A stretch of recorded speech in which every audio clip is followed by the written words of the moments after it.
के त्यहाँ देख्दैछ हेरेर पनि सोधिदिन्छु देख्दैछ है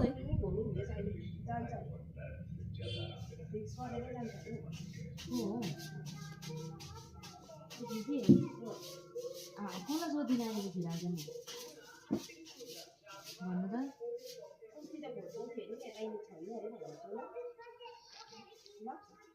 पठाउनेछ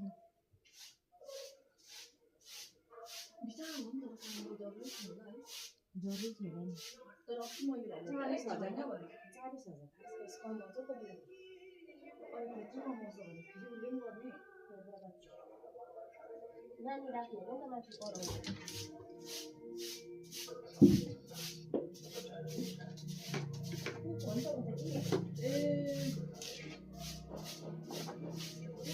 हुन्छ